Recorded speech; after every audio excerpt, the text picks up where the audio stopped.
কাল সকাল থেকেই বৃষ্টি হচ্ছিল, যেহেতু বৃষ্টি হচ্ছে খিচুড়ি তো খেতেই হবে, তাই মাকে বললাম খিচুড়ি বানিয়ে ফেলো। তো খিচুড়ি খাওয়ার পর আমরা রেস্ট ফেস্ট নিয়ে বেরিয়ে পড়লাম। এক্সিবিশন হচ্ছে টাউন হলে, ওখানে যাব বলে আমি বিকাল থেকেই বরকে বলছি আমাকে ওখানে আজকে নিয়ে যেতেই হবে। তো দুজনে বিকাল হয়ে গেছে, রেডি সেডি হয়ে বেরিয়ে পড়েছি। দেখো আকাশটা কত পরিষ্কার এখন। যেই টাউন হলে এক্সিবিশন গেটের সামনে গেছি, দেখি কালো অন্ধকার হয়ে গেছে মেঘেতে। তো ঢুকে দেখি অনেক লোকজন রয়েছে। আমি তো চারিদিকটা ঘুরে দেখছি কোথায় কি রয়েছে। তো এখান থেকে আমি একটা কুর্তি সেট নিয়েছিলাম। তো বেরিয়েই দেখি এত বৃষ্টি পড়ছে। তো বৃষ্টিটা থামতে না থামতেই আমি চলে গেলাম এখানে।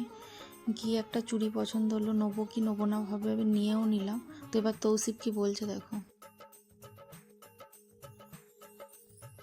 অনেক ভাবনা চিন্তা করার পর ঘটি গরমে টাকাটা খরচা করেই দিই। কেনাকাটা কমপ্লিট করে চলে এলাম লস্যি খেতে। লস্যি খাবো বলে এসে বসে আছি। তো দেখি এদের টেবিলে রাখা একটা শোপিস, আমার তো খুব ভালো লাগলো। দেখো আমাদেরকে দিয়ে দিয়েছে। তো আমি লস্যি নিইনি, আমি নিয়েছিলাম সোডা। খেতে খেতে গল্প করছি, গল্প করতে করতে হঠাৎ আমার চোখ পড়ে বাঁ দিকের টেবিলে রাখা ওদের ওই শোপিসটার দিকে। দেখো কি সুন্দর লাগছে।